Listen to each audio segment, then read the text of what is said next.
Okay, everyone, welcome to this brand new course from JLI, Meditation from Sinai. So many of us have some experience with meditation, and some of us have none. And this course will benefit all of us, from those that are deeply experienced and probably more expert in the general field of meditation than I am, and from those that are beginners in meditation and have never practiced it before.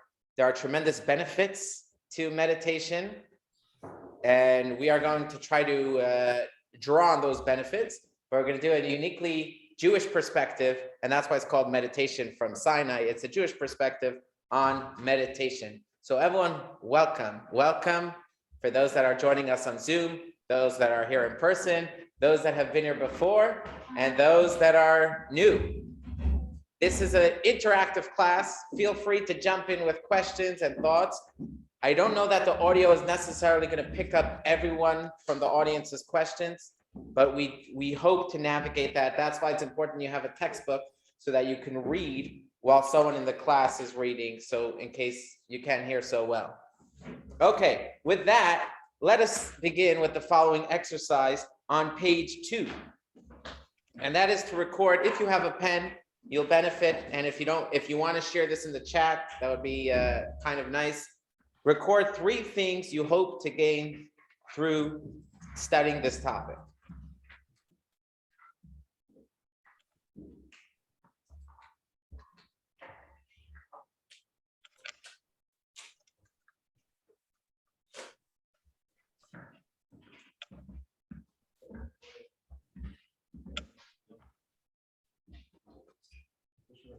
Take a textbook from here, and you can sit over there.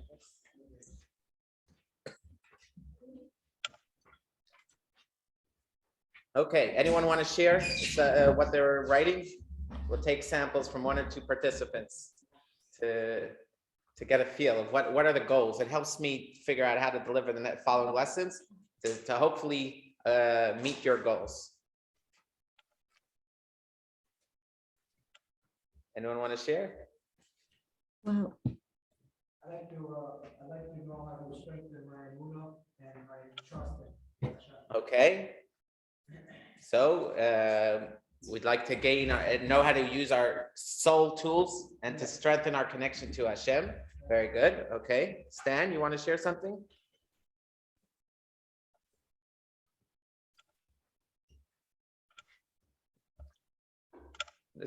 You're on mute, Stan. The screen keeps moving around as I'm trying to unmute my machine, so that's what took so long. To being able to use meditation to get better focus at times of stress and to help relax. Very good. Okay, excellent. Alexandria, do you want to share with us what do you 3 things you hope to gain through the study, or 1 or 2 things with us? Sorry, I literally just logged on, so I haven't had a chance to think this through, but I've done research on mindfulness and meditation. I do try to meditate. I find it very difficult, but I'm looking forward to learning about how it connects to Judaism. And I'm hoping to develop a deeper meditation practice because I do struggle with it. Excellent, excellent. Okay, so with that, let us begin. So the first thing we have to do is to define meditation. So there is an exercise on page 2, exercise 1.2. In your mind's eye, envision a person meditating. Now sketch that image on a paper. It could be a stick figure. It's okay. It doesn't have to be an elaborate drawing.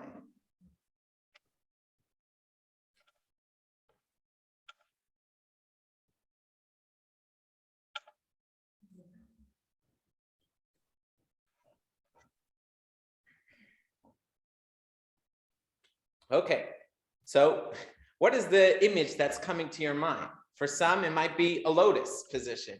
You know, for others, it might be a guru sitting on a mountaintop, or a chassid with his talit on his shoulders in meditation mode. It could be a laser-focused mathematician There are many people have different visions for meditation, but I want to promise all of you that you guys are all expert meditators already. Even if you may not be aware of this, but you are meditating every day. Think of something painful that someone else did to you. When you are thinking about what that person did to you and you're stewing and you're sulking and you're feeling so angry, you are meditating because you are processing with your mind what that person did to you and that offense that has caused, and that has generated emotions. And so that is meditation. Whenever you're thinking about something and it generates emotions, that is meditation. When you're dreaming of a vacation and you're planning all the details in your mind, and that's generating feelings of excitement, anticipation, or anxiety, that is meditation. But we're not practicing meditation. It is meditation that's happening to us. The goal of practicing meditation is to be focused on which areas we'd like to develop certain feelings towards. And so that is the goal. We are going to learn some amazing skills on meditation, and specifically Jewish meditation, how to focus our minds on special Jewish ideas that will transform our lives. So I am so excited for this course, and I'm glad that all of you took the time. There are many things that you could do on a Tuesday evening, and I don't feel guilty that you came here because I think you'll benefit tremendously. Okay, so let us begin. We're talking about not just regular meditation, we're talking about meditation from Sinai, Jewish meditation. Many people feel that meditation doesn't belong to Judaism. It belongs to other cultures, Eastern cultures, and Jews co-opt meditation because to be new age, to be fresh, so they adopt other things. But that cannot be further from the truth. There's a joke of a Jewish woman who travels to the Himalayas, goes by plane, by train, by bus, by ox cart, finally gets to the Lama. She's in seeking of a special guru. And the Lama says, nobody can meet with this guru. The guru is on a mountaintop in a cave, and he meditates, and no one disturbs him. And this Jewish woman with her special persistence says, I traveled all this way. I'm not giving up. I can't wait. I need to speak to the Lama, to the guru.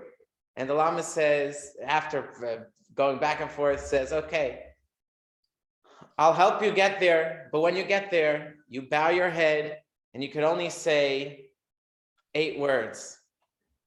So she says, okay. And so some Sherpas help her get up the mountain. She gets to the cave. She nods her head and she says, Sheldon, it's time to come home already. So, Jews have always been seeking spirituality, especially in the 60s and the 70s. Many soldiers from the IDF, when they finish their service, they travel to these places to get in touch with spiritual meditative practices. And because it really opens our mind and our life to a whole new arena. But it is really deeply Jewish. And so we're going to study a little bit today, although most of this, if you were thinking we're going to do meditations, the whole lesson, so we're not going to do, it's not a meditation retreat. We're going to be studying the history, the mechanics of meditation, and then we have the special gift that we have Rabbi Label Wolf from Australia, who prepared special meditations for us that will follow along, and we'll try to implement the techniques we learn in this lesson into our lives. So that's something I'm very excited about. So let's learn about Judaism and meditation. Now, for most of us, we don't think meditation and Judaism click because Judaism is mainly an action-oriented religion. It's all about doing. So you have to get the things done. You have to do mitzvahs. You have to give charity. If you're on a mountaintop meditating, how are you going to make money to give charity? How are you going to sit around and have a Shabbat meal, a Passover Seder? So since Judaism is an action-oriented religion, so meditation doesn't get the same focus as maybe in other religions. but is deeply religious and Jewish. In fact, think about what were the first Jews doing. They weren't doing Seders. Abraham, Yitzchak, Yaakov, Abraham, Isaac, Jacob, Sarah, Rebecca. What were they doing? They weren't doing Passover Seders. They weren't putting on tefillin. They weren't giving tzedakah. Well, they were doing acts of kindness, that's true. But what religious things were they doing? And so we can read in text 1 on page 3, where he writes that the occupation that our forefathers took upon themselves was to be shepherds. Why would they want to be shepherds? Because shepherds gives you a lot of alone time in solitude. They're able to meditate and contemplate about the universe and about God and your relationship to God, the universe, and to other people. So that has been the main primary work of the founders of the Jewish religion. Let's read text 1. That's Jackie. Can you read for us text 1? I didn't know. Me? I didn't know if there was another Jackie. The Partridge chose to be shepherds so that they could be alone in the wilderness, where the air is clean and pure, and they would be far from other people, for the sake of scheduling themselves in divine meditation. Okay, so that's one primary area where we have meditation. In fact, for those that are, a little bit into the Jewish story, when the brothers sell Joseph into slavery in Egypt, and then they meet him 22 years later, and they cannot recognize him. The question is, why couldn't they recognize him? He's their brother.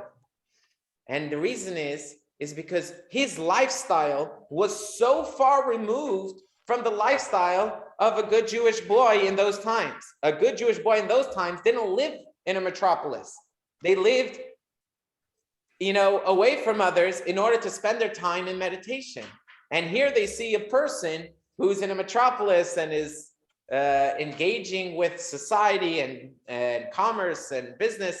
And so it was very hard for them to connect that this was a Jewish person, because meditation is such an important part of Judaism, and being in a city where there's a hustle and a bustle and racing, it could be a big distraction on our ability to focus and to meditate.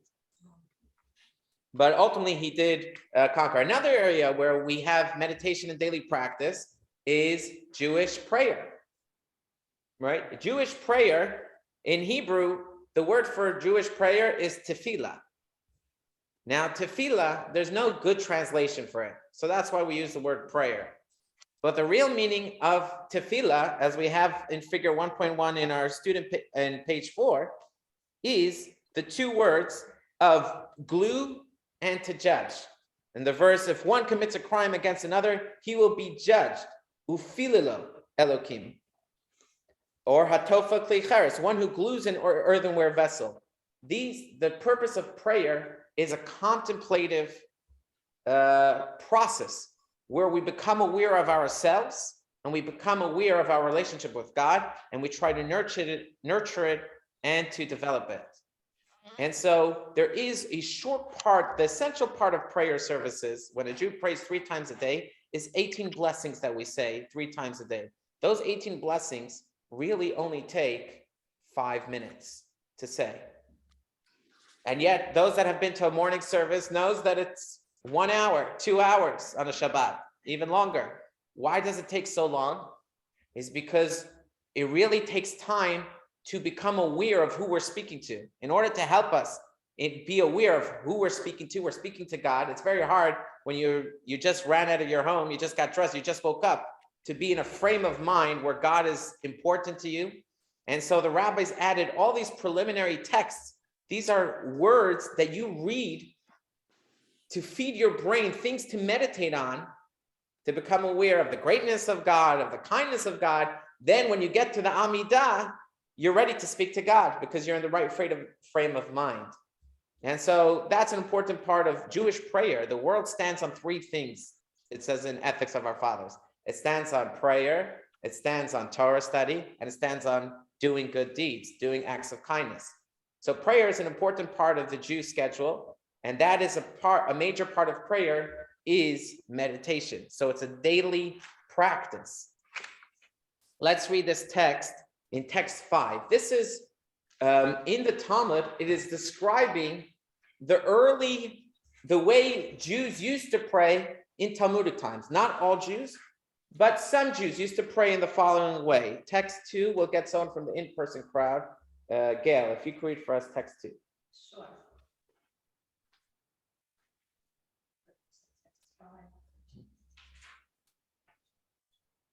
Page 5. Page 5. Oh, text 2, okay. We must approach prayer with reverence. The early pious sages would pause in thought for 1 hour so that they could focus their hearts on Hashem and only then pray. Okay, so they used to focus their heart. They would pause for 1 hour every day before they would pray. Okay, and if you read, if we're not going to do it now, but in the appendix on page 25, there's different commentaries of what exactly they were thinking about during this hour. An hour is a long time. What were they doing in this hour? So you could read in the appendix after the lesson what kind of things they were doing 2,000 years ago to help them get ready for prayer. Okay, so those are obvious areas where meditation has a central role in Judaism, in becoming aware of God and ourselves and our relationship with God, and in prayer. And there's also another benefit to meditation in Judaism, and that is, as Stan mentioned, one of the reasons he's joining the course is to reduce negative emotions and stress and to find inner calmness and happiness. And one of the important foundations Maimonides tells us, a Jew has to be healthy and happy in order to be a good servant to Hashem. You cannot get the job done. The mission that your soul came to the world cannot be fulfilled unless if you're in a good state of mind and you're healthy.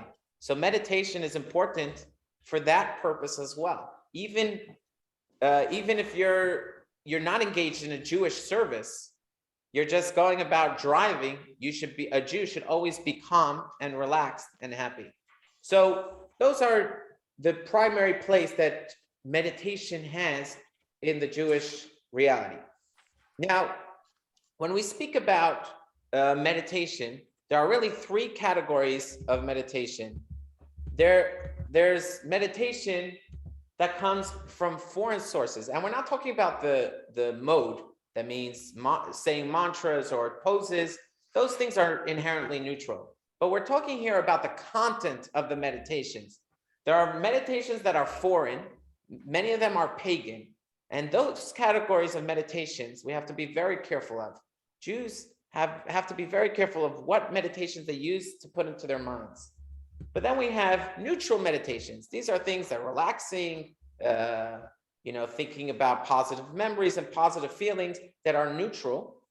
And then there's a third category, which are meditations that are organically Jewish. And that's going to be the focus of our course. So you could engage in neutral, you could engage in, which is kosher. It's kosher to do a neutral meditation, but it's not necessarily going to give you the same depth that something that's organically Jewish. But we have to be wary and very careful not to say mantras that are pagan or that are in conflict for a Jew. A Jew has to be kosher. So there's foods that are kosher. There are foods that are unkosher, but not every food that's kosher is healthy. And the same thing is in meditation.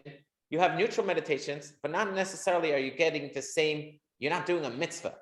Organically Jewish meditations, every time you do those meditations, it's a mitzvah. So those are the meditations we're going to be discussing tonight and throughout the next 5 weeks. Mitzvah meditations that every time you're doing them, you are connecting to Hashem, you're getting closer to Hashem through doing those meditations. Any questions before we move on? Okay. Rabbi? Yes, go ahead, Genya. Okay, so you mentioned the neutral ones are kosher, but it won't connect us as much to God because it's not like a mitzvah per se.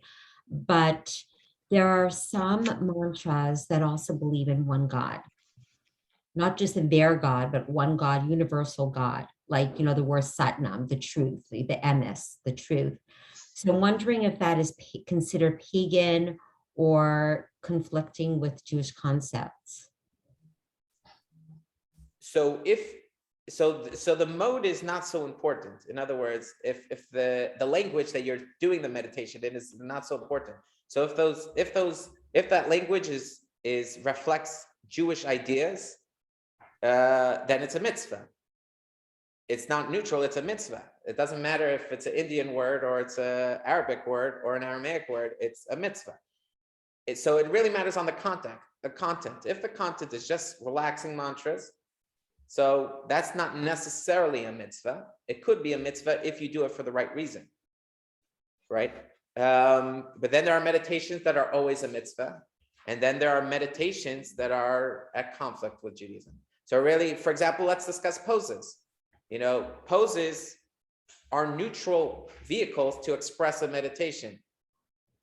Certain poses come from pagan sources, and therefore we have to stay away from those poses. Some people like to do poses in the shape of the Hebrew alphabet. They find a way to express different Jewish ideas. So that could become a mitzvah. So the mode is not so important. It's more the idea that it expresses. If it's expressing a pagan idea, or if it's sourced in a pagan concept, so then we stay away from it. Can you give us an example of a non-kosher pose? No, I'm just not expert in all the poses. Okay. But maybe, I'm sure, maybe you're aware. Is anyone aware of something that is a pose that's sourced in? Well, the only thing I could think of, because all the Hebrew alphabet poses are actually the actual yoga poses, but they're translated into Hebrew shapes, but it's the same.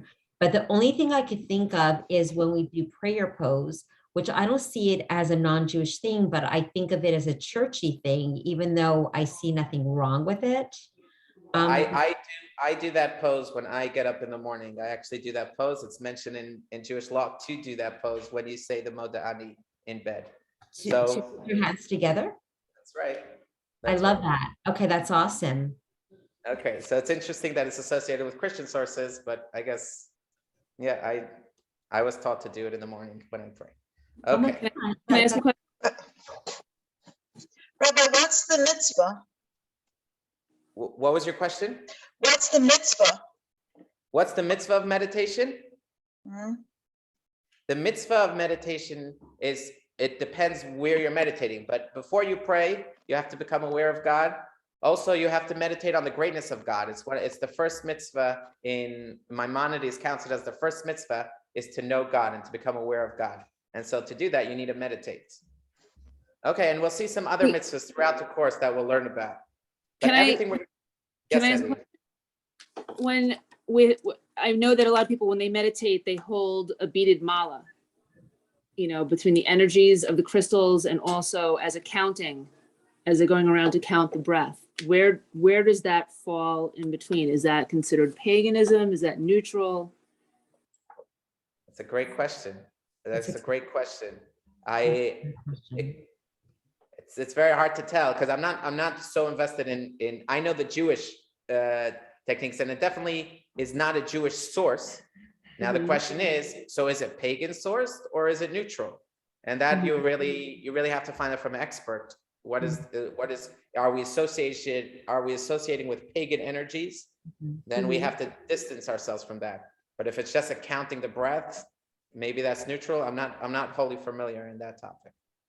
Okay. So you guess determine for yourself. Thank you. Okay. Now, in general, in Jewish meditation, there are three broad categories of Jewish meditation. The first one is hitbodedut, which is seclusion. This is a very common form of practice where people go into a quiet place, into the forest, away from people, in order to free ourselves from any physical distractions, and that's from outer noise and from inner noise. And so that's the practice of hitbodedut, to disassociate with the material world in order to become more in touch with spiritual realities. And so that process is called hitbodedut. That is not, that we will touch upon in some places. That is, although it's not going to be a primary goal of the lessons that we're going to mention here. The next form is called hitbodedut, which is contemplation, contemplative meditation. That is going to be one of the primary techniques we're going to use, which that is not just freeing the mind of noise, but filling the mind with important processes and techniques that fill the mind with powerful ideas that change our emotions. And finally, we have kavana, which is focus. Everyone is breathing the entire day, but are we aware of our breathing? Usually not. But our breath expresses a tremendous amount of what's going on in our inner world. And it works in both ways. What we're feeling affects how we breathe. And then if we decide to focus and become aware of our breath and decide to slow the pace or quicken the pace, that changes our feelings. And the same thing works in everything we do. Shabbat is Shabbat, whether we're aware of it or not.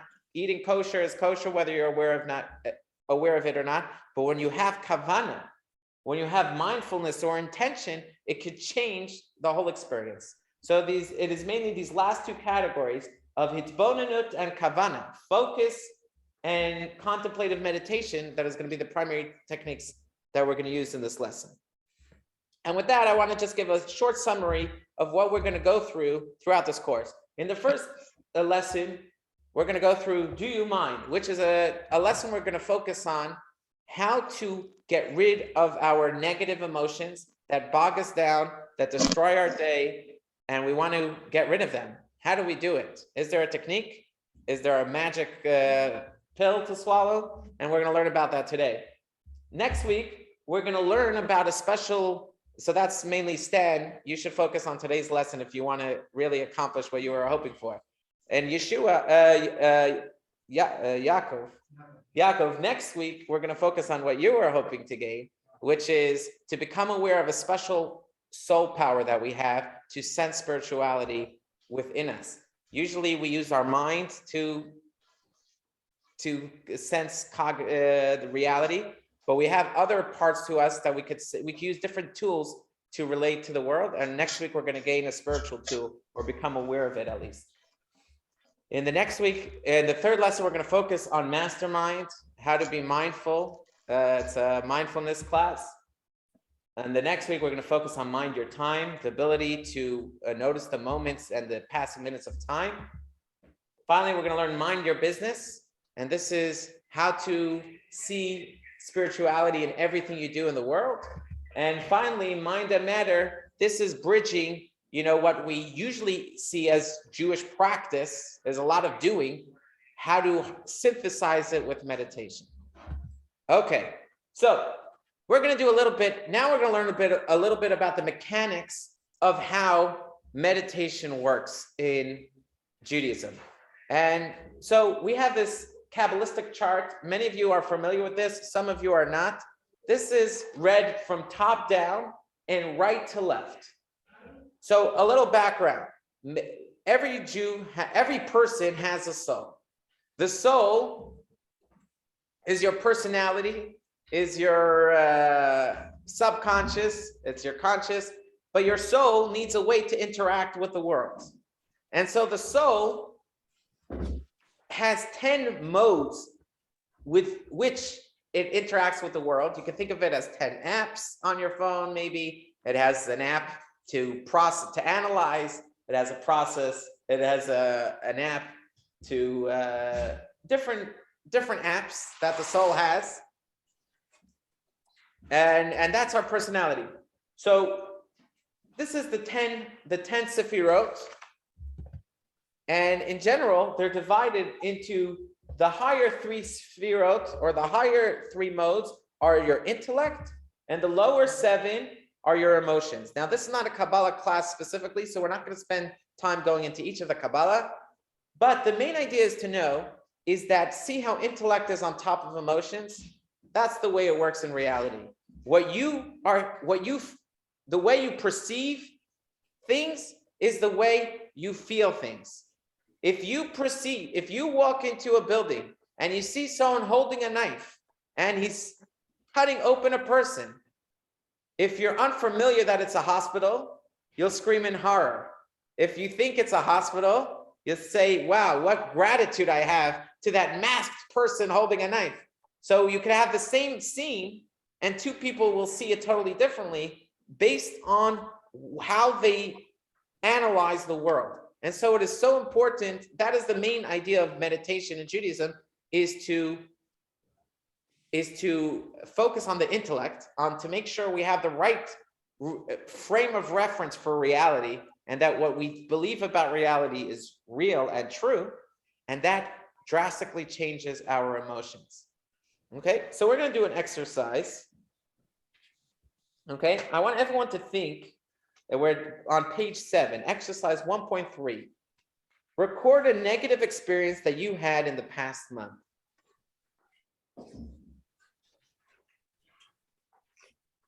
And B, describe the personal impact that resulted from the negative feelings this experience created.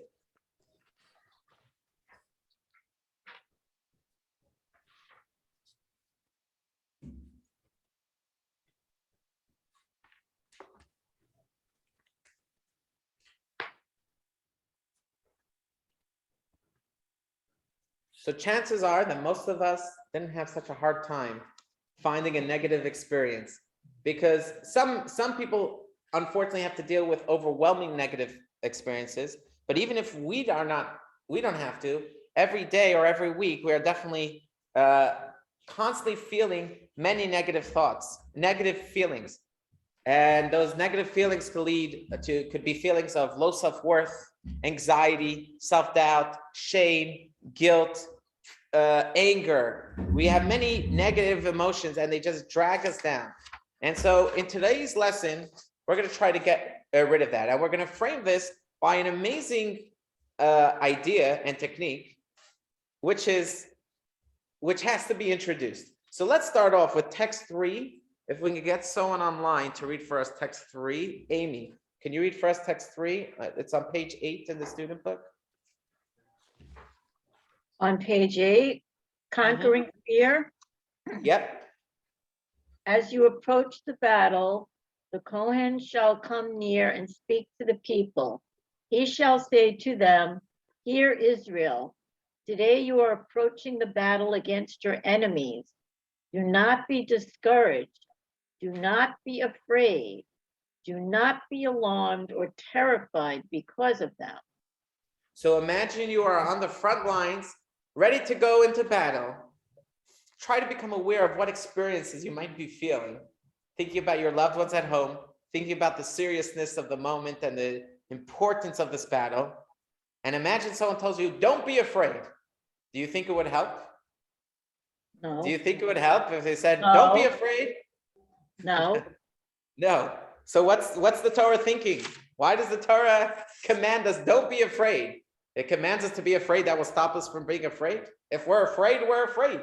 What are you going to do about it? You're afraid. Could you magically wish it away? No. Magically. And yet, this is what's so amazing. What we're going to learn today is, yes, how you can wish away fear. How you can wish away, if you are afraid of heights, you're about to go on a roller coaster and your heart is pounding, you're afraid. You could use this technique to not be afraid anymore. If you are buying groceries and you're feeling intense worry about the health of people, and we're talking about not someone that is actually going through a health issue, but some people just worry about the health of everyone and they're constantly worried. If you are going through those feelings, you're in the grocery and you just want to have a positive experience, you don't want to deal with those negative emotions that's bogging you down, we're going to learn today that technique. And the key to a successful technique is it has to be really simple. If it's complicated, then it's not going to work, because when you're worried and afraid, who has time to open up a manual and to read 7 steps to get rid of a negative emotion, a negative feeling? You need a simple technique. And so that's what we're going to do today. So, there was Abe meets his friend and he sees his friend is all cheerful. He asks his friend, how are you so positive today? He says, well, I was reading the New York Times and it gave me this wonderful piece of advice and it really changed everything. No, tell me already, what's the advice? It says that, well, in the New York Times article, it said that people that want to be happy should finish everything that they started. And I've realized there's so many things that I have started and never finished. So today I decided I'm going to finish them all. He says, really? You finished everything you started? He says, yes, the white wine, the red wine, the box of chocolates, everything in my house that I started without finishing, I finished it today. So we're not going to try that approach. We're going to try a different approach to gaining positive emotions. So we just learned about the mind and the heart. But when we think about the mind and the heart, in intellect and emotions, there is a confusing thing that happens in the English language. When we say thinking could be a process, or it could be what we feel about something, or what an opinion we have about something, a perception of something. So let's try this experiment. I want you to think 2 + 2 is 5. Can you think it in your mind? Yeah, you can think it, but it doesn't mean you believe it. It doesn't mean your perception agrees with it. So your perception, your intellectual perception and your thoughts are different things. In other words, your thoughts are a vehicle, are a way of consciously processing intellect and emotions. So really, in Kabbalah, we have the 10 faculties of the soul, which is what we see here. But then we have the way that soul, that those faculties are expressed and interact with ourselves in the world. You could express it through and it's in Kabbalistic language, it's called the garments of the soul. Garments can be garments are not you. Garments are not you, but it's the way you express yourself to the world. You express yourself with your garments. So the 3 garments in Kabbalah is your thoughts, your speech, and your actions. These 3 things help you express your 10 faculties, your intellect and your emotions.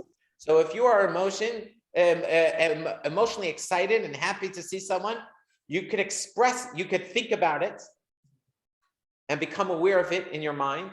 You could say something to that person, I love you so much, I'm so excited to see you. Or you could give them a hug. If you're experiencing a negative emotion, you could think about it, you could say it, and you could do something. But the garments don't always mirror your inner world, your 10 faculties of the soul. Sometimes your garments could do something that conflict with what you're feeling inside. So let's say you feel angry at someone, but you don't want them to know. So you just don't tell them. You can tell them, oh, I'm so happy to see you. Really inside, you are stewing up such anger and your despisement, right? So the garments are the way to express. And in English, this subtlety between the vehicle for processing our thoughts and the process of thinking intellectual ideas get blended into one in the English language.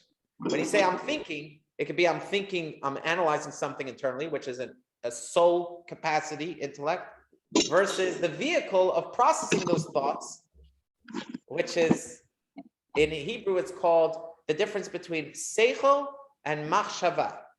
Seichel is intellect, and machshava is a vehicle to process the intellect and the emotions. Okay?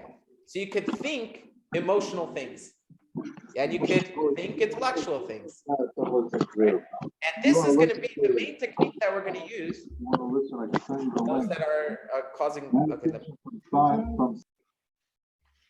This is going to be the main vehicle, how we're going to short circuit our negative emotions. Okay, so hopefully you've written down already a negative experience that you've had, and so we're going to practice today how to get rid of those emotions. So So the first building block is what you perceive about reality creates your emotions. So if you perceive something as good, you'll try to get close to it. If you perceive something as bad or harmful or dangerous, you will distance yourself from it. So that's the first building block to know when we're going through this journey of meditation throughout the next 6 lessons. The next thing to remember is the way the soul interfaces with reality, which is thinking, speaking, and doing. These things are called garments because like garments, you can change them. You can put on clothing that makes you feel very sophisticated, and you could put on clothing that makes you feel very relaxed.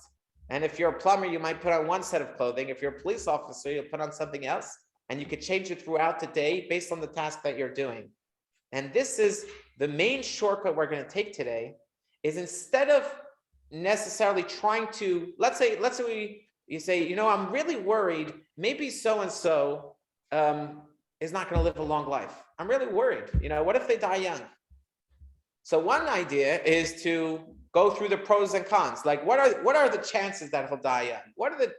And start going into a whole negotiation with yourself.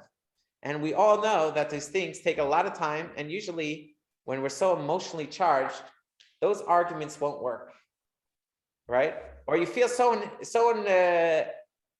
did something wrong to you. So you can start analyzing the process and say, maybe I should judge him favorably. I don't really know what he's going through. And maybe he didn't intend harm. And you could start going through that whole process. But those processes take a long time. And they're not going to work for us in the moment. Those ideas are definitely very important to do. And maybe in another lesson, we'll focus on those. But today we are using the Krav Maga shortcut. Krav Maga is, you want to use something that's intuitive, natural, a hard punch. And that the way we're going to do it is by interrupting the flow of thinking. Okay, so what happens in the soul is usually subconscious. We have opinions about things, but not always are they conscious. Many of us know that 2 + 2 is 4, but we haven't thought about it all day today. But it's there. It's there in our subconscious, right? So many ideas of reality are there. When something becomes conscious, it is sitting in our thinking vehicle. Now that it's in our conscious vehicle, we're starting to think about it, we could start to divert it and exchange it, okay? So we're not going to interrupt the ability for it to enter our mind. It might enter our mind, but we have the power to what I like to call displace and replace. And we're going to learn about that in the next few moments. Okay. So in this meditation, yeah. So we're now going to watch everyone join Rabbi Leibel-Wolf from Australia. He's a master at this. He's going to guide us into becoming aware of these different realities within us, our subconscious reality and our conscious mind that helps us process that subconscious reality.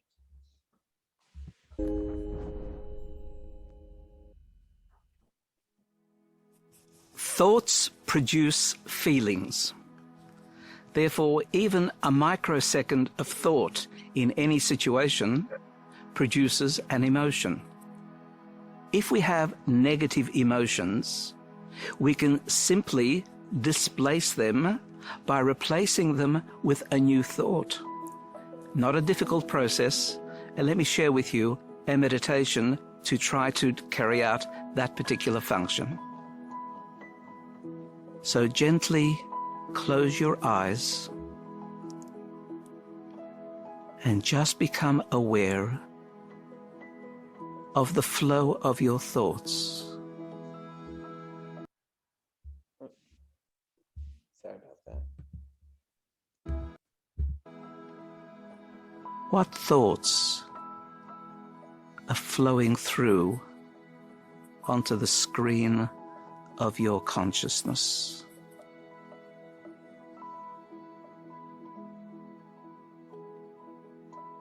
And as you become aware of the thought, see if you can identify a feeling that arises as a consequence of that thought.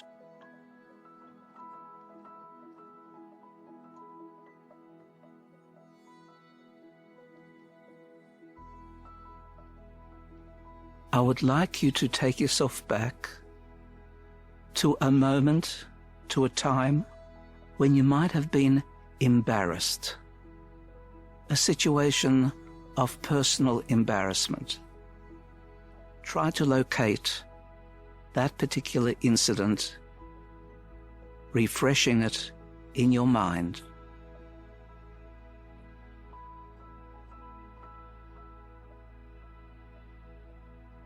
Note all the points that cause the embarrassment. Become aware of the people who were present.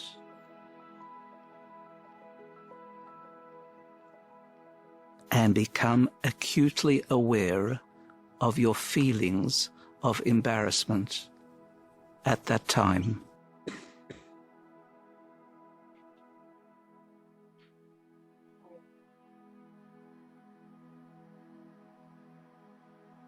And now, let's switch that thought. I want you to think back to a moment when you were supremely happy, ecstatic, somewhere in your life where you felt absolute joy. Recall that moment. Where were you? Who was there? Can you recall the voices, the colors, the background sounds?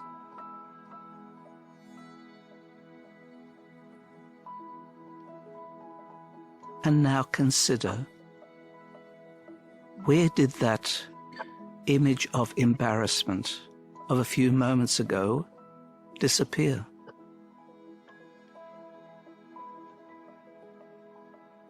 The feelings went away because new thoughts were brought into the consciousness of your mind.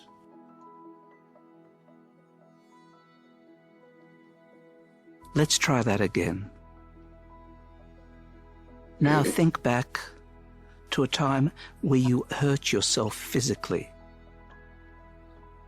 maybe injured yourself, sprained an ankle. Take yourself back there and feel the pain. Simulate it. Recognize how you felt.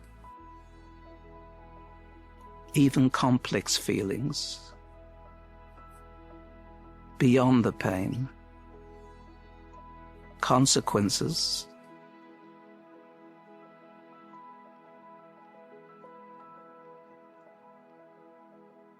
And now, turn your mind to a birthday party in your honor that you may have experienced as a child, as an adult.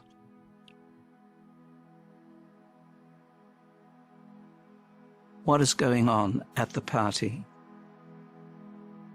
Who is there? Singing. Maybe a cake. Maybe candles. How do you feel? That same happiness has been recreated. What happened to that feeling of hurt and pain of a few moments ago when you hurt yourself back then? You changed your thoughts, and therefore your feelings changed. Let's learn an important lesson. Moach shalit al halev. The mind determines the outcomes of the emotions. Change your mind, and you change your feelings. When feeling down, depressed, change your thoughts. And in so doing, your whole emotional makeup transforms in the same moment.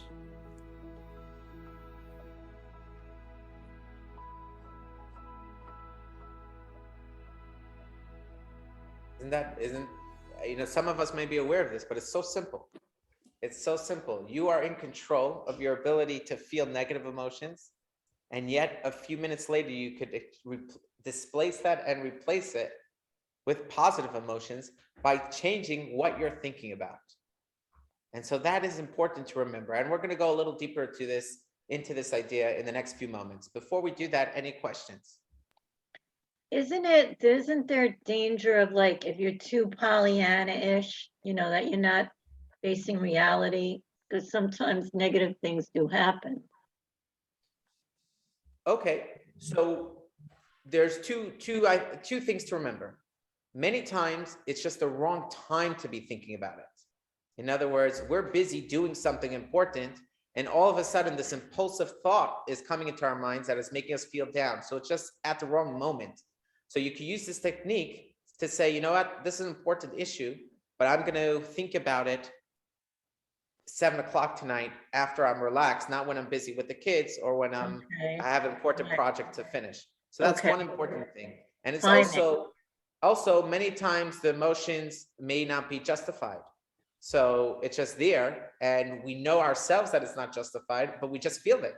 And you say, I know I already explained to myself why I shouldn't be worried over that person's health. Everything will be okay, but I'm just worried. And so that's a paralyzing feeling to be going through. And so sometimes we need to cut it short in our tracks. So using this model of consciousness that we just explained, it goes through 3 processes. It starts with understanding. So you understand reality, you perceive reality in a certain way, subconsciously. Everyone, from when you're born, you're constantly learning new ways to perceive reality and gaining new information to perceive reality in different ways. And that then you process it in the garment. The garment is either thought, speech, or action, where you give oxygen to this way of perceiving reality, and you make it become conscious within your mind. And then finally, that produces a feeling, a positive feeling or a negative feeling.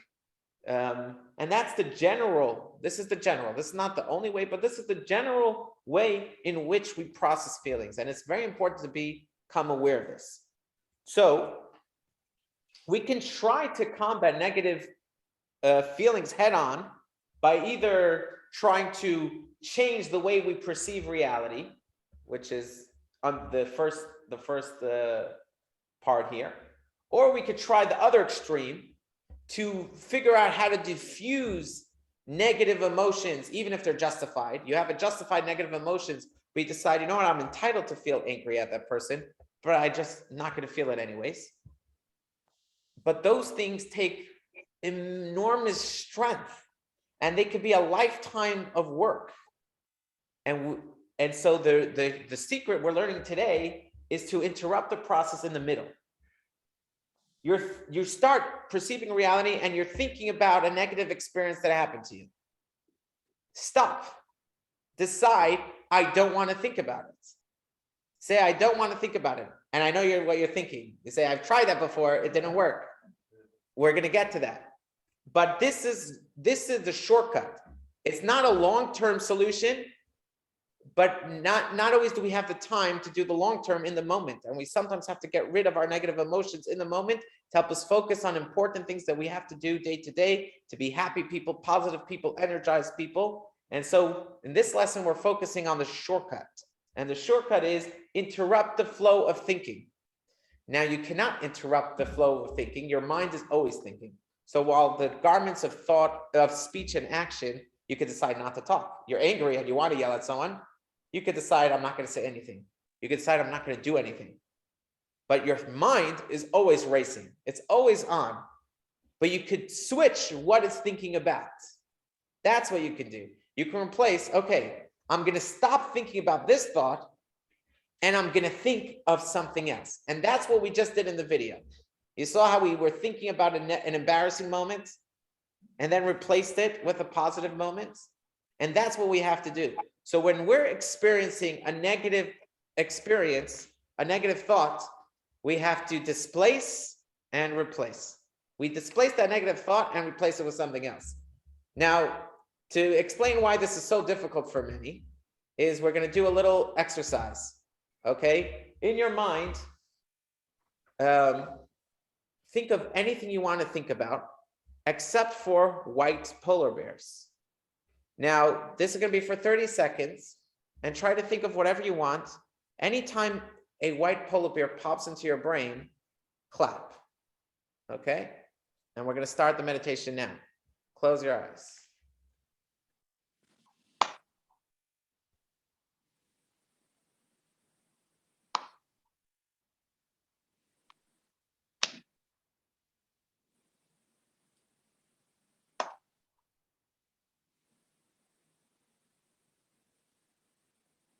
Okay, we'll end the meditation now.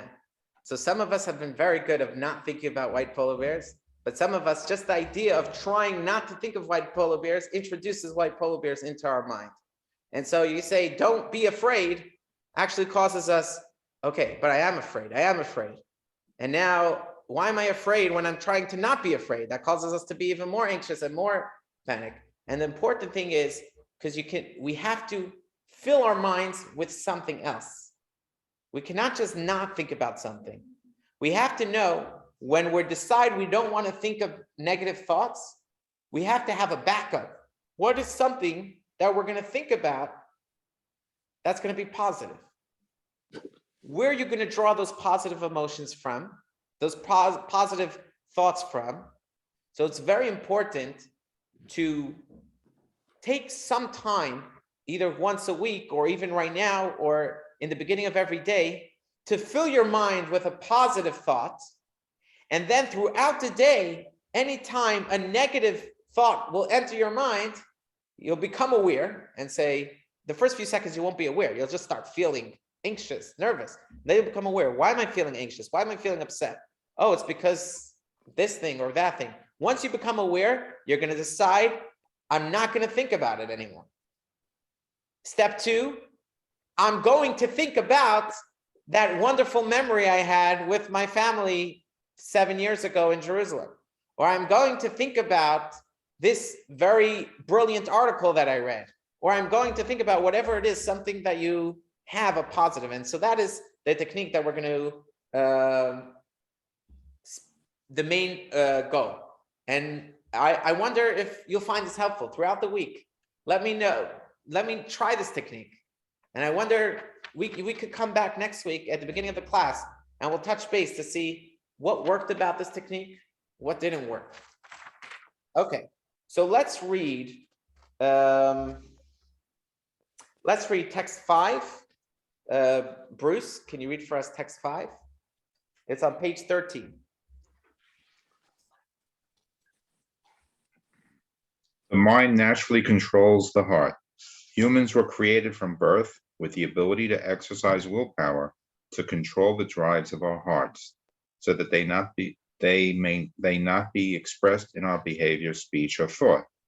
We are able to divert our attention completely from things our hearts crave to something entirely different. Okay. There was once a chassid 200 years ago who went to a great Hasidic master, the Maga of Mizrich, and he said, I'm having these horrible thoughts that are just coming into my mind and I can't get rid of them. What do I do? So he said, there's an expert on this matter. His name is Zev, who lives in the town of Zhitomir. Go travel to Zhitomir and visit Zev. He'll teach you how to master this issue. So he goes on a journey. He comes to Zev.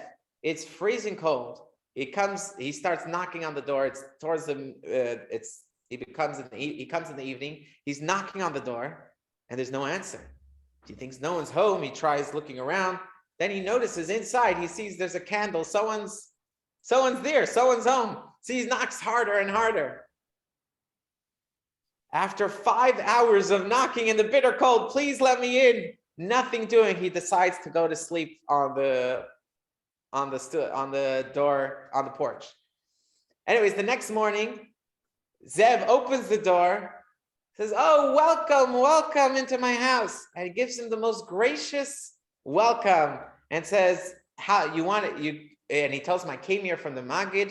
"Oh, sure. Oh, that's so wonderful. Come, here's a room to stay. Here, you look so cold. Maybe you can warm yourself up by the fireplace. Let me make you a hot breakfast."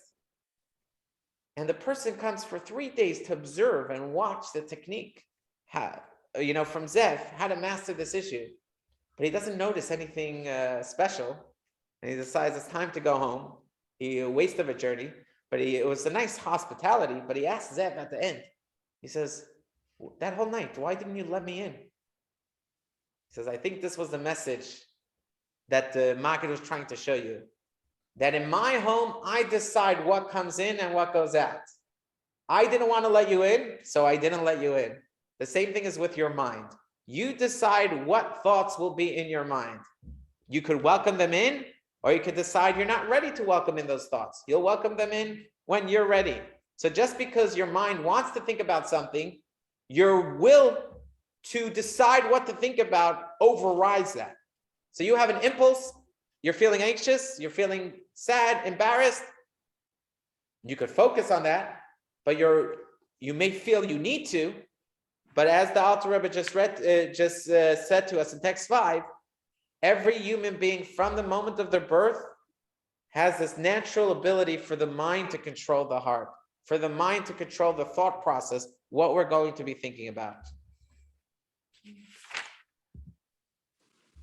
So the way we remove worry is by replacing it with a positive thought or a Torah thought. And this is important to do as often as possible. We have to constantly seek out positive thoughts to nourish our minds, as well as Torah thoughts is another thing we can replace worries or negative emotions with. Now, we're going to introduce another Kabbalistic idea, and this is just added bonus. Everything we said till now works, but there's another benefit to positive thinking. And the other benefit of positive thinking is that, remember we said we have 10 soul capacities? Why do we have 10 soul capacities? Is because God expresses himself in reality and built reality with these 10 capacities. And so we're just mirroring God. And since we're God, it's like a person and a shadow. As the person moves, that's how the shadow moves. Well, in this reality, it works both ways. God is making changes to the world, but we can also make changes to the way God will interact with the world. And so when we're in a positive state of mind, we're in expansive mode, then God relates to reality in an expansive way. And so there's tremendous generosity and kindness. When we're in a constricted place, we're in a place where we're stuck and feel frozen, then that kind of shapes how reality interacts. So let's read some more text to get involved. I'm going to read this long letter, text 7 on page 14. The history behind this letter is one of the great Hasidic masters from 150 years ago. His name was the Tzemach Tzedek, Menachem Mendel Schneerson, and he had a relative who was deeply paralyzed with worry and fear and financial worries and health worries. And he wrote to the Rebbe, "How do I deal with this?" And he was suffering from this. And this guy was such a good person. This was a wholesome person. This was such a good person, but he felt, I just feel paralyzed. How do I deal with this? So in text 6, the Tzemach Tzedek responds, "Even if we are emotionally afraid, we are able to divorce our thought, speech, and action from that emotion. The essential thing is not to contemplate or discuss the fear at all, but to do the perfect opposite. Immediately upon letting go of the thought entirely, the fear will dissolve on its own. At the very least, it will become instantly dormant and not felt in the body. Then, over the course of several days, it will completely dissolve to the point that it will not enter our mind at all. Removal of the thought leads to dissipation of the fear, because emotions are entirely reliant upon intellectual focus for their existence, which requires active thought. Therefore, by removing our thought from the matter, the intellectual power, the dot, is withdrawn from the emotion, with the result that the emotion ceases to be activated. It is worth training yourself to remove all negativity, for we must rid ourselves from all fear, including justifiable fear, as I wrote. This is certainly true in your case, where there is nothing to worry about whatsoever, thank God, in terms of your health and financial situation. So he's telling him this power idea called Hesech Hadas, changing focus. Change focus will take out, you can have a powerful bulldozer coming at you. But if you just remove all the gas from the tank, it could be a monster of a truck, but it's going to stop because it has no oxygen left. It has no fuel left. And so we could take out the oxygen of a negative emotion or worry by stopping to think about it. Let's read text 7. Let's get a volunteer for text 7. Who's someone that didn't read? If you could raise your hand from the online class. Stan, read for us text 7. It's on page 16. Okay. The primary method of removing worrying thoughts from your mind is by redirecting your mind towards other matters. You can replace them with thoughts of necessary material matters that bring you joy, and you can contemplate Hashem's Torah that delights the heart. The latter is best achieved through creating a fixed schedule of daily Torah studies, which is particularly effective with a study partner. Okay, so you notice a negative thought, you just interrupt it. Interrupt the thinking. Okay. Now, I plan in the email, I will share in the follow-up email that I share with the class, I'm going to share a link to Rabbi Tzvi Friedman. He has a daily meditation. It's literally 3-4 lines. It's so easy. So I'm going to send it. It's a web page that you could sign up to the email list. It'll come to your inbox every morning. A short meditation that you just read. You read. It takes 30 seconds to read. Then you take 2 minutes to think about that 30-second thing, and then you're good for the day. Throughout the day, something negative comes, you divert your energy and your attention to that thing that you thought about in the morning. Okay? Now, let's get a volunteer to read for us text 8 about how positive thinking creates a positive reality. We're going to get from in-person Yaakov, text 8, page 17. To the contrary, you should speak and act in a manner that projects positivity, as described above, so that these positive emotions will be established within you. In this way, a spirit of joy and good-heartedness will descend upon you from above. I say this on the basis of teaching I received from my holy grandfather, of blessed memory, who shared an insight, authored by Rebbe Dover, the method of Metzerich, into the verse like a person's appearance upon it from above. Ezekiel 1 verse 26. The method would read the verse this way according to the feelings the person displays down here in this world. So as the nature of that which rests upon a person from above, upon it above, from above, in light of this teaching, my grandfather Rabbi Shneur Zalman Amlai did not permit me to sing the melancholy tune during the evening prayer. After I had completed the prayer, he explained this reasoning for the objecting to my choice of melody, and shared above insight in the name of the magic of blessing. Okay. So we read about this Jewish law of attraction. If you are thinking positive thoughts, it doesn't just change the way you perceive reality, it actually changed reality. And the reason why this works is because God has these 10 sefirot that we spoke about earlier, and we have those 10 sefirot, and they're interconnected.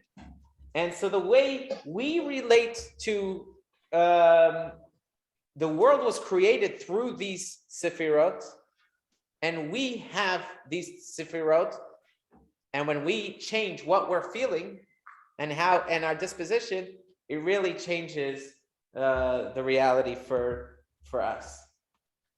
So this is not just a new age pop culture, but this is a real Kabbalistic idea that Jews have been doing for a while. There was once a great rabbi, and he witnessed someone that was drowning in the river, and they knew each other, and everyone was trying to help save him, but the guy was struggling, he couldn't get out. So this rabbi, his name was Simcha Banim of Peshiska, he had a sense of humor. He yelled out, "Send regards to the Levyasin." The Levyasin in Jewish tradition is a big fish that will become introduced to the Jewish people when Mashiach comes. He says, "Send regards to the Levyasin." The guy couldn't contain, it was so uncalled for the situation that he just burst out laughing. And suddenly a big log fell into the stream, and he was able to grab onto the log and survive. And so this rabbi explained to him that I had no way to help you. And I was trying to figure out, how am I going to help you? To get you, I can't get to you on time. The one thing I could do is to change your frame of reality to a joyous state, and that will open up some channels of blessings and reservoirs of deliverance that can help you.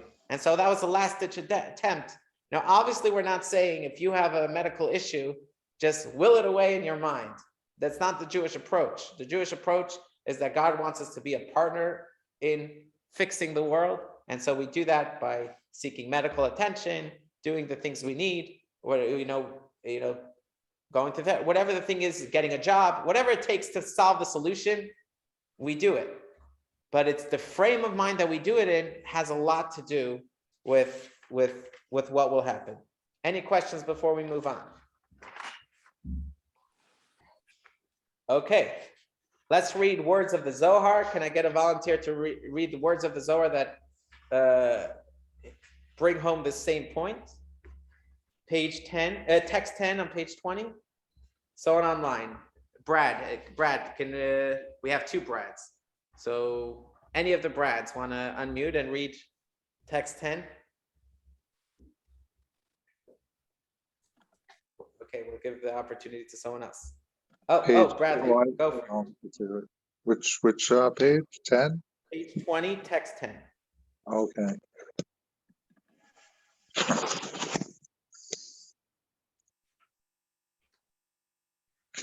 Come and observe.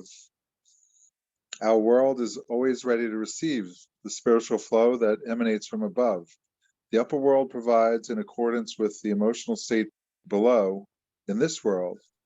If the state below is joyous, then correspondingly abundance flows from above. But if the state below is one of sadness, then correspondingly the flow of blessing is constricted. We are therefore directed, serve God with joy, because mortal joy elicits corresponding supernal joy.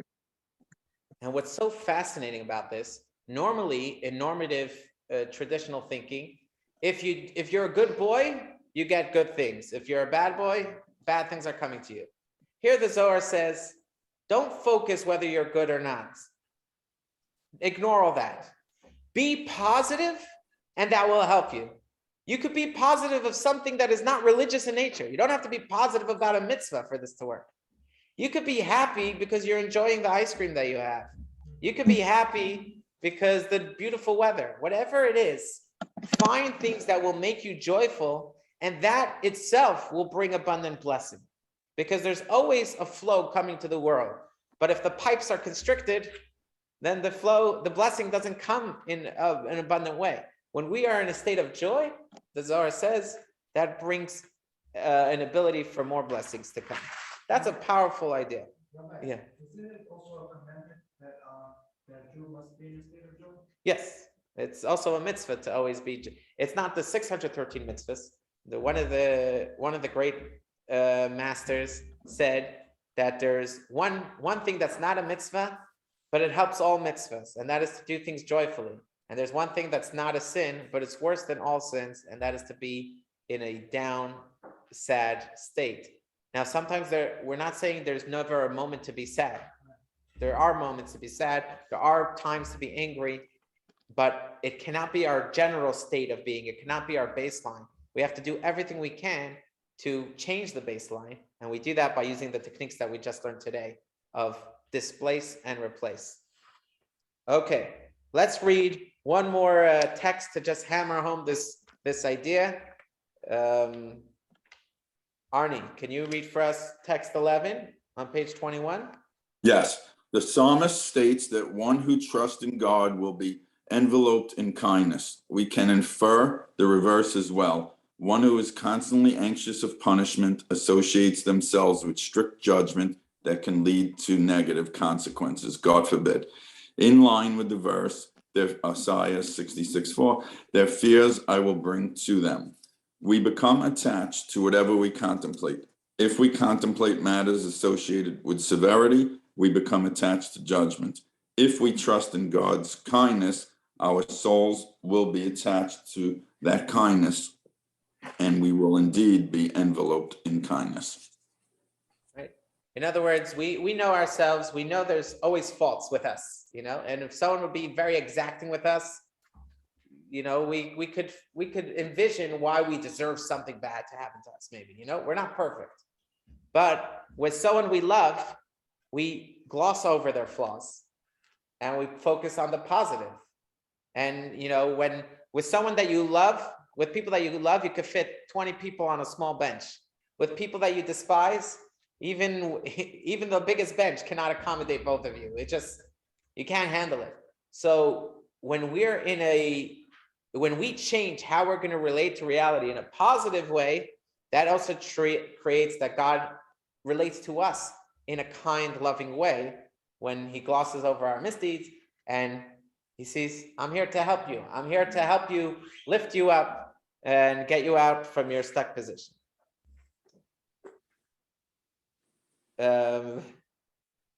Okay, so one of the ways of feeling positive is focusing on gratitude. The importance of gratitude to create positivity in our life is very important. And we start off our day every morning. The first thing a Jew does when he wakes up is he says the Modeh Ani. The Modeh Ani is a text about gratitude. And throughout the day, we have numerous blessings of gratefulness. There once was a person who was all sad. So his friend asked him, why are you sad? He said, well, 3 weeks ago, my uncle died and he left me $40,000. So I'm so sorry to hear about your uncle. He said, no, but 2 weeks ago, a cousin I never knew died and left me $85,000. Like, oh, your cousin also passed? That must be so difficult. He says, no, but last week, my great aunt passed away. I inherited almost $250,000 from her. He says, okay, I understand your relatives are passing away, but why do you look so glum? You just inherited tons of money. Yeah, but this week, nothing, right? So you could have this mindset of there's so many things to be grateful for, but you could completely ignore it. When someone was saying, when I have no money to pay back my creditors, I can be grateful that I am not my creditors.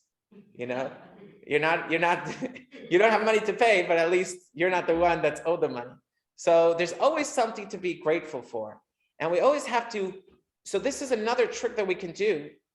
It's not just that you're displacing your negative thoughts with positive thoughts to give you positive emotions, but sometimes thinking something, doing something that you don't feel inside actually causes you to feel that way. For example, they did a study. They had two groups fill out a test. And one group did it holding a pencil in their mouth the long way, sticking out like this. The other group, they asked them to fill out the survey with the pencil the wide way in their mouth. They fill out the survey, and so it's controlled. And one group rated their positivity much higher than the other group. Why? What was the reason that they were holding the pencil this way? They didn't know it. But the people that were doing the survey were trying to figure out, if you activate your smiling muscles, does it cause you to be more happy versus your frowning muscles? When you hold the pencil the long way, you're activating your frowning muscles. and that causes you to be more sad. When you activate the wide way, it's causing you to smile, even you're not aware that you're smiling, and that's causing you to be more positive. So this is so powerful to realize that sometimes the same way we could say 2 + 2 is 5, even if we don't internally believe it, we could say and think positive thoughts. Even if you feel, I have no reason to be positive right now, I have no reason to be grateful right now. If you're trying to get rid of this negative emotion, and it doesn't mean ignore a negative emotion, it just means put it in the right place. Once a week, you can think about this important issue. Not your whole day is occupied being sucked up with this issue. Save it for another time. So throughout the day, you think a positive feeling, and that will generate positive. Smile, and it works. It works. But this is a muscle that has to be exercised. And so I invite you all throughout the week, 5 minutes a day, do this exercise. Do this exercise of filling your mind with positive thoughts in the morning. If you could do a part of prayer, even better. And then throughout the day, as you're going through your day and negative emotions will arise because we are human beings, you'll be able to displace them, say, stop, I'm not going to think about it as soon as you become aware of the negative thought. And I'm going to displace it with the thing I was thinking about this morning earlier, or some other positive memory. Okay, and with that, we're going to do one more meditation with Rabbi Leibowolf.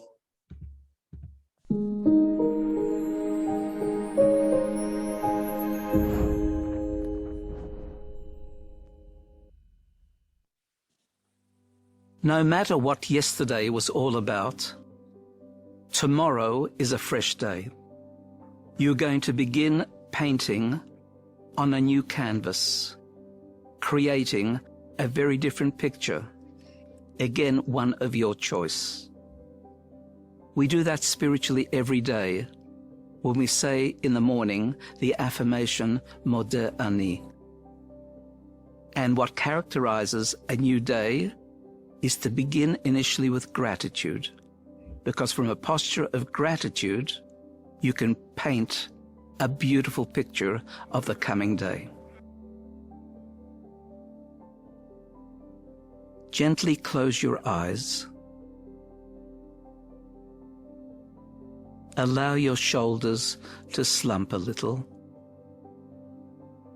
feeling warm and heavy. Warm and heavy. Feeling your arms, your legs, warm and heavy, inducing the relaxation response, feeling calm, peaceful, and serene.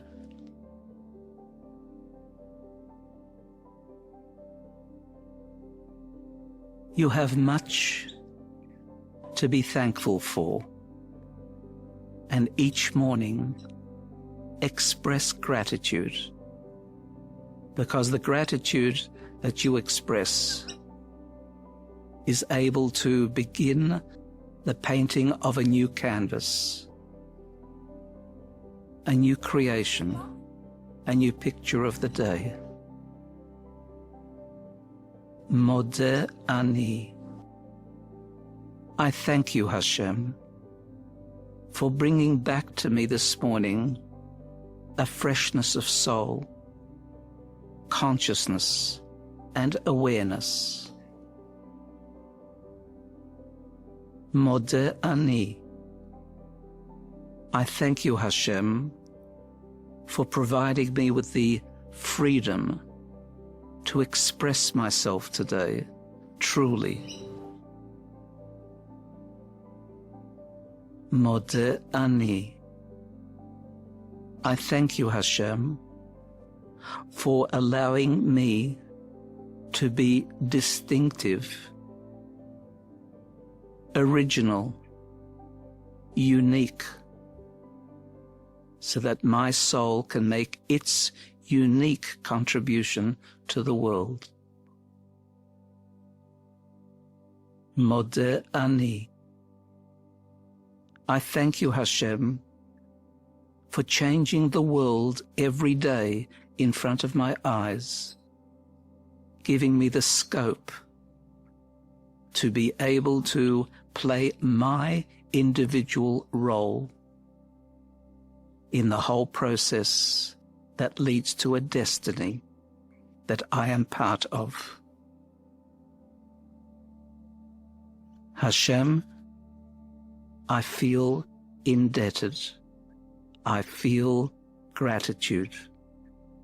Thank you, Hashem. Today will be a new day.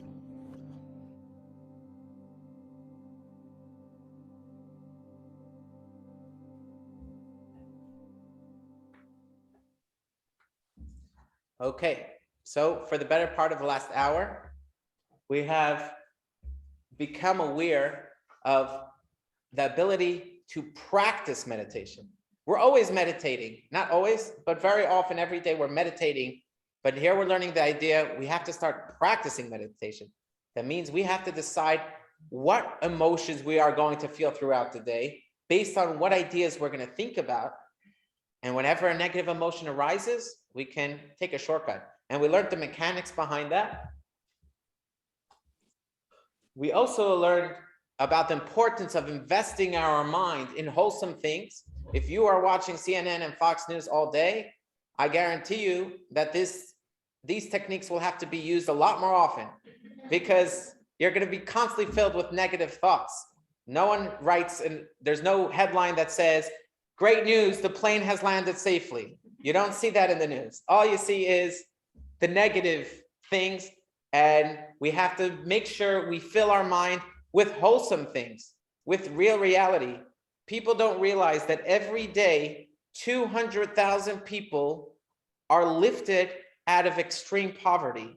Every single day, 200,000 more people are lifted out of poverty.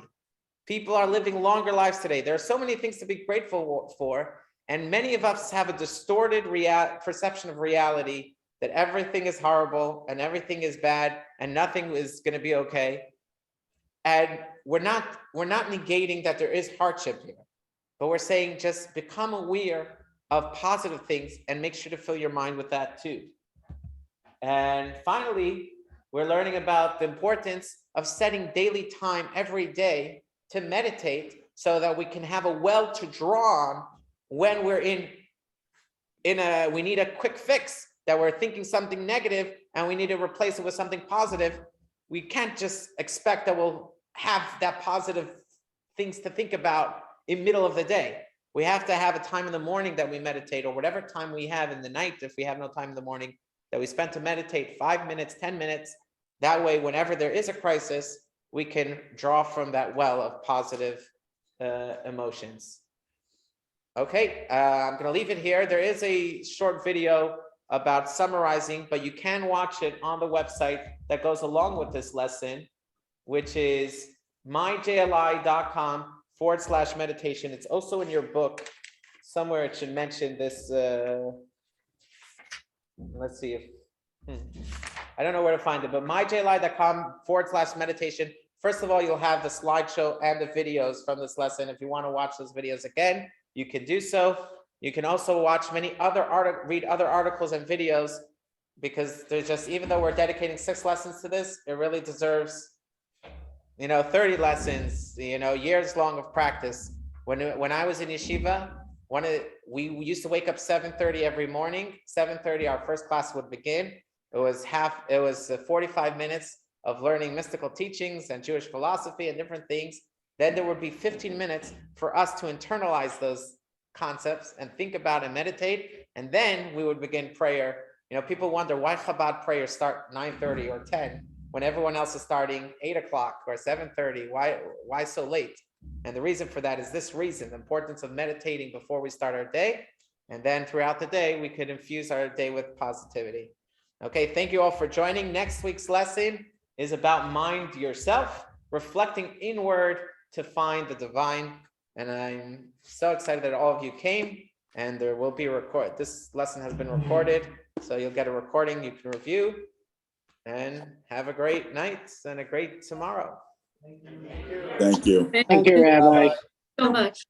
Thank Thank you. you. Thank you. Rabbi, do you have a moment? Yeah, I have a moment. Sure. One thing Let me that stop this the draft let me stop the recording. Hold on. Give me a second.